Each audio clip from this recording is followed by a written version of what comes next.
Iniciando mais um dia de estudos e questões comentadas com o Quebra-Banca Questões. Pause o vídeo e responda. Ao final de cada questão trarei uma breve revisão sobre o conteúdo. Mas antes de começarmos, peço seu apoio. Inscreva-se no canal, ative as notificações, curta e compartilhe para eu saber que você quer mais vídeos como esse. Agora sim, questão 1. As sanções previstas pela Lei de Improbidade Administrativa são: A. Ressarcimento integral do dano, perda da função pública, perda dos direitos políticos, pagamento de multa civil, proibição de contratar com o poder público, proibição de receber benefícios ou incentivos fiscais ou creditícios, pena de reclusão de 1 a 6 anos. B. Pagamento de multa civil e multa penal, nos casos de culpa, proibição de contratar com o poder público, proibição de receber benefícios ou incentivos fiscais ou creditícios, perda dos direitos políticos. C. Perda dos direitos políticos, perda de bens e valores acrescidos ilicitamente ao patrimônio, pagamento de multa civil e penal, proibição de contratar com o poder público, proibição de receber benefícios ou incentivos fiscais ou creditícios. D. Perda de bens e valores acrescidos ilicitamente ao patrimônio, reclusão de 2 a 8 anos, perda dos direitos políticos, ressarcimento integral do dano, proibição de contratar com o poder público. E. Perda de bens e valores acrescidos ilicitamente ao patrimônio, ressarcimento integral do dano, perda da função pública, suspensão dos direitos políticos, pagamento de multa civil, proibição de contratar com o poder público, proibição de receber benefícios ou incentivos fiscais ou creditícios. A resposta correta é a E. Perda de bens e valores acrescidos ilicitamente ao patrimônio, ressarcimento integral do dano, perda da função pública, suspensão dos direitos políticos, pagamento de multa civil, proibição de contratar com o poder público, proibição de receber benefícios ou incentivos fiscais ou creditícios. Revisão. A Lei de Improbidade Administrativa prevê as seguintes sanções para agentes públicos que cometem atos de improbidade: devolução de bens adquiridos ilicitamente, reparação integral de danos ao patrimônio público, perda do cargo, mandato ou função, suspensão dos direitos políticos, pagamento de multa civil, proibição de contratar com o poder público, proibição de receber benefícios ou incentivos fiscais ou creditícios. Questão 2.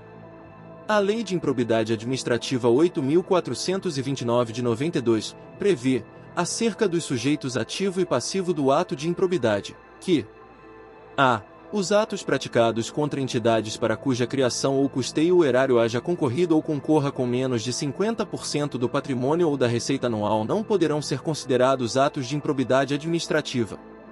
B. Se sujeitam à lei de improbidade os empregados e dirigentes de concessionários de permissionários de serviços públicos, pois prestam serviço público por delegação e auferem dos usuários o preço pelo uso do serviço.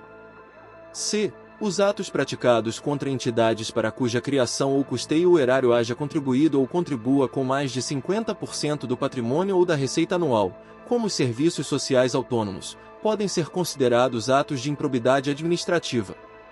D. Os empregados de empresas públicas e sociedades de economia mista, bem como das entidades beneficiadas por auxílio ou subvenção estatal, não se qualificam tecnicamente como agentes públicos, mas como empregados privados, então, portanto, não poderá ser-lhes atribuída a autoria de condutas de improbidade. E. Se sujeitam à lei de improbidade os chefes do Executivo, ministros e secretários, os integrantes das casas legislativas, os magistrados e membros do Ministério Público, excluindo-se, portanto, da incidência da lei de improbidade administrativa, os servidores públicos de qualquer regime, estatutário, trabalhista e especial.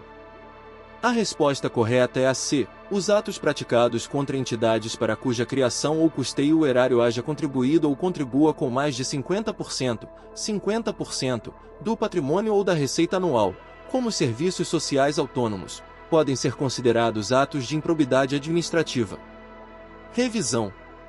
A Lei de Improbidade Administrativa aplica-se aos atos praticados contra entidades que recebam mais de 50% de recursos públicos para sua criação ou custeio. Questão 3. Em relação ao procedimento administrativo e ao processo judicial previstos na Lei 8.429 de 92, assinale a alternativa correta. A. O cidadão brasileiro e eleitor não poderá representar a autoridade policial competente para que seja instaurada investigação destinada a apurar a prática de ato de improbidade. B. A representação, que poderá ser escrita ou oral, deverá conter a qualificação do representante, as informações sobre o fato e sua autoria, sendo desnecessária a apresentação de provas. C. A ação principal, que terá o rito ordinário, será proposta pelo Ministério Público ou pela pessoa jurídica interessada, dentro de 30 dias da efetivação da medida cautelar. D. É facultativa a transação, o acordo ou a conciliação nas ações de improbidade administrativa. E, recebida a petição inicial, o réu será notificado para apresentar contestação e, da decisão que receber a petição inicial, não caberá recurso.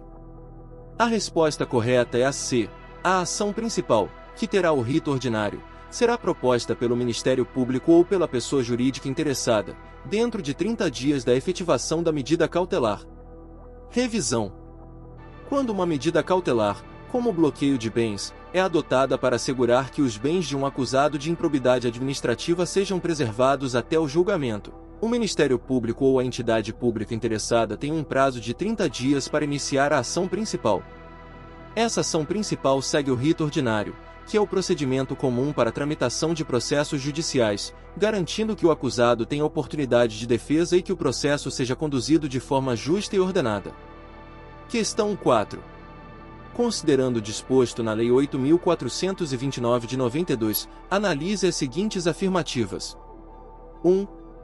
Agir negligentemente na arrecadação de tributo ou renda, bem como no que diz respeito à conservação do patrimônio público, constituem atos de improbidade administrativa que causam prejuízo ao erário. 2. Deixar de prestar contas quando esteja obrigado a fazê-lo constitui ato de improbidade administrativa que causa prejuízo ao erário. 3. Praticar ato, visando fim proibido em lei ou regulamento ou diverso daquele previsto na regra de competência, constitui ato de improbidade administrativa que atenta contra os princípios da administração pública. 4. Negar publicidade aos atos oficiais, bem como frustrar a licitude de concurso público, constituem atos de improbidade administrativa que atentam contra os princípios da administração pública. Está correto apenas o contido nas afirmativas A, 1 e 2. B, 1, 2 e 3. C, 1, 2 e 4. D, 1, 3 e 4. E, 2, 3 e 4.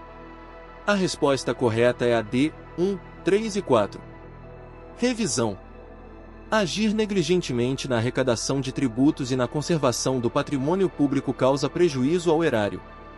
Praticar ato visando fim proibido em lei ou diverso da competência atenta contra os princípios da administração pública.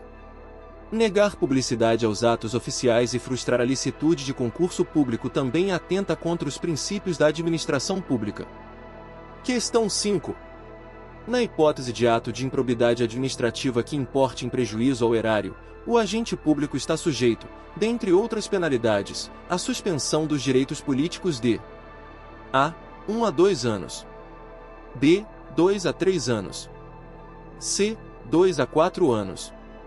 D. 5 a 6 anos. E. 5 a 8 anos. A resposta correta é a E. 5 a 8 anos. Revisão. A suspensão dos direitos políticos está prevista no artigo 12 da Lei de Improbidade Administrativa, que estabelece diferentes prazos para a suspensão dos direitos políticos, dependendo da gravidade do ato de improbidade administrativa. Para atos de improbidade que causam prejuízo ao erário, as penalidades incluem, dentre outras, a suspensão dos direitos políticos de 5 a 8 anos. Questão 6. Com relação aos atos de improbidade previstos na Lei 8.429 de 92, é correto afirmar que a conduta ímproba somente será considerada caracterizada se comprovados o enriquecimento ilícito do agente público, o dano ao erário e a prática de ato atentatório aos princípios da administração pública. B. A fim de que uma conduta seja considerada ímproba, é necessário que seja praticada por agente público em sentido estrito, e que importe em violação a princípio da administração pública, dano ao erário e enriquecimento ilícito. C. A conduta de improbidade na espécie enriquecimento ilícito pressupõe a percepção da vantagem patrimonial ilícita obtida pelo exercício da função pública em geral, podendo haver ou não Concomitantemente, dano ao erário. D. O pressuposto exigível para os atos de improbidade por violação a princípios é a vulneração em si dos princípios administrativos, cumulada com o enriquecimento ilícito ou com o dano ao erário. E. Os atos de improbidade que causam dano ao erário são caracterizados pela ocorrência de dano ao patrimônio de pessoas como a União, Estados e municípios, e, concomitantemente, enriquecimento ilícito de agente público, já que não há dano ao erário sem que alguém se locuplete indevidamente. A resposta correta é a C. A conduta de improbidade na espécie enriquecimento ilícito pressupõe a percepção da vantagem patrimonial ilícita obtida pelo exercício da função pública em geral, podendo haver ou não, concomitantemente, dano ao erário. Revisão.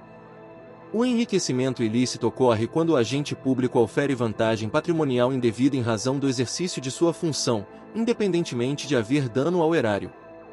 Questão 7. João é escrevente técnico judiciário do Tribunal de Justiça do Estado de São Paulo e, estando sujeito à apresentação da declaração de bens prevista na Lei 8.429 de 92, apresentou a declaração devida em maio de 2014. No entanto, posteriormente, verifica-se que João afirmou na declaração não possuir bens imóveis, o que, no entanto, não é verdade, já que João é proprietário de apartamento na cidade de São Paulo, onde reside e trabalha, desde 2010. É constatado também que o imóvel é de valor modesto, de aquisição compatível com os rendimentos de João e sua esposa. Neste caso, em relação à conduta de João, é correto afirmar que a lei de improbidade administrativa A. Comina a sanção de suspensão para a conduta de João, que embora não tenha enriquecido ilicitamente, deixou de apresentar os dados corretos na declaração. B. Prevê sanção de multa a João, por não haver prestado a declaração de bens de forma correta ao Tribunal de Justiça. C. Considera que João está sujeito a penas disciplinares nas quais serão consideradas a natureza e a gravidade da infração e os danos que dela provierem para o serviço público. D. Considera João sujeito à pena de demissão a bem do serviço público, sem prejuízo de outras sanções cabíveis, por haver prestado declaração de bens falsa. E. Não impõe qualquer sanção pela conduta de João, já que seu patrimônio, em si, é lícito, o que é o cerne da lei de improbidade administrativa. A resposta correta é a D. Considera João sujeito à pena de demissão a bem do serviço público, sem prejuízo de outras sanções cabíveis, por haver prestado declaração de bens falsa. Revisão. A Lei 8.429 de 92 prevê, no artigo 13, que a omissão de informações na declaração de bens pode sujeitar o agente público a sanções, incluindo a demissão a bem do serviço público. Este é um ponto importante, pois a apresentação de declaração falsa é uma infração grave que pode justificar a demissão. Clique em um dos vídeos para fazer mais questões ou acesse nossas playlists exclusivas. Obrigado, fique com Deus.